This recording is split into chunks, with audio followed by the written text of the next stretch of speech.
How y'all doing out there? This is Coach Coleman at Game Speed Performance Academy. I'm going to start putting some videos out there on what we do at Game Speed and why. The reason why that is because I think I got some information that may help you if you're looking to perform better in your sport or whatnot. And I'm just going to put out some free information for you guys so you can take a look at it. Go to my YouTube channel and you can get the full gist of it. On Instagram, it's going to have short segments and things like that. On Facebook, gonna have short segments, but the full thing is gonna be on YouTube or whatnot. So go to my YouTube page, GameSpeed PA 1. All right. So first thing we'll do is myofascial release. Myofascial release. The first thing you do when you first come in here is because it's a preventative. It helps you not to get injured or whatnot. So what we do is you come in and you're going to use.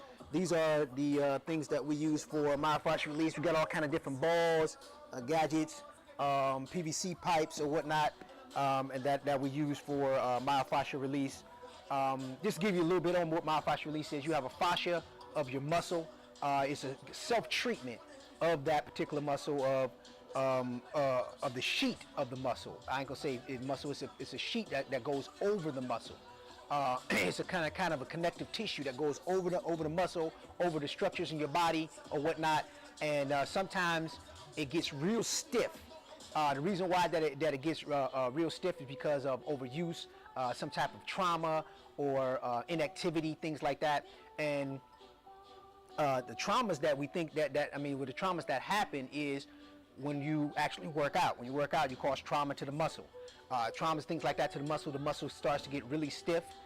It gets painful, and to release some of that pain, we have to then allow blood flow to go in, and that's what a myofascial release does. It helps with blood flow, helps with the lymphatic circulation, things like that. Lymphatic circulation is basically a clear liquid of lymph that goes through the blood and helps to clear out the bad things out of the blood, bacteria, things like that, in order for your blood flow and the healing process can actually take place. Myofascial release has helped me with, I had a plantar fasciitis, and I was doing myofascial release, things like that, and it actually cleared up. And also had Achilles tendonitis, or what they call tendinosis, and it actually helped it clear it up as well. So I'm going to go through some things on how you do some myofascial release, and then and then we can go from there. Now, the first thing that I'm going to do is I'm going to show you is the foot. The foot is your foundation. You can't run, jump, throw, kick, do anything without your foot. So that's the first thing we take care of. We neglect the foot all the time. We come in, we start warming up immediately, and we never even do anything with our feet. So our feet needs to be a little bit more pliable, but rigid. But we got to make sure we take care of the foot. Now, there's many things that we do on the foot. First, I take this right here. This is what I call it's just basically a baseball. This is what they use at the batting cages or whatnot for baseballs. This is a foam ball. It's kind of hard or whatnot. And then I have a lacrosse ball. I also have a golf ball. I also I use here is a PVC pipe. We don't use foam rubbers. We use PVC pipes, more rigid. Athletes tend to have a lot more dense muscles, so we want to make sure that we roll over the muscles and things like that with something that's a little bit more dense that can penetrate and get to that fascia of the muscle. We also have what they call tails or whatnot that we can use on the body, and then we have what is called a massage stick or trigger stick. Okay, and the reason why I use that is because actually triggers is the first time that myofascia was actually used was through triggers. I think it was Janet Travail back in the 1940s. I think that's why I looked up or something like that. Back in the 1940s, Janet Travail, look her up. And she talked about triggers and things like that, and myofascial release, and started to release the muscles and things like that. So these are also, this is a trigger cane or whatnot. We also use these here at Game Speed Performance Academy. So these are the tools and stuff like that we use. Whatever it is that you're having a problem with, that you have an issue with, they ask me questions and I can show them how to do it. Or sometimes most of them they come in and they know exactly what to do. So the first thing we do is they stand up, or you can sit down, and you can find the pressure on the front of the foot and lean on the front of the foot here. You can stand up and do it, lean on the front of the foot and kind of put a little bit more pressure on it, and then slowly find your triggers that are inside your foot. Slowly find them triggers that's going to be inside the foot right there, and you're gonna go right on the side, inside. I feel a little something right there, and then you can come and go. And make sure that you're holding them on. I'm going to go quickly, kind of showing you what to do, but I really want you to hold it at least 30 seconds to a minute. And then right there on the outside of the heel, I feel a little something right there, and you come and then you go right there on the ball of the foot, and you can get up on that as well. And then outside, also the inside, and all in here. Now, I like the foot not to be flexed up like this or dorsiflexed up like this. I kind of want it to be relaxed, kind of neutral, so you can really penetrate and get inside there or whatnot, okay? Now, a lacrosse ball is going to penetrate a little bit more. I found that it penetrates a little smaller and getting a little bit more, but the golf ball, this bad boy get really deep. I mean, it can get really deep in there. So you really want to, be careful when you use the golf ball, because it'll get really deep in there.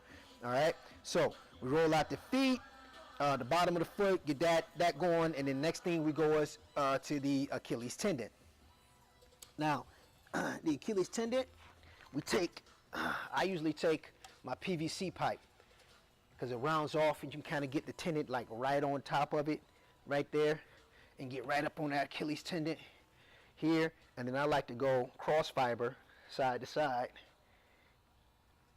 hold it there a little bit, and then I go back and forth real short, right where it attaches to the calcaneus, and real short, and go back and forth, just like that, real short, and I can almost feel the blood flow going through there. Then I'll go a little bit further up and get into the gastroc and the soleus, and I even go sideways, get side right there. Then I go on the outside to more of my peroneal muscles here.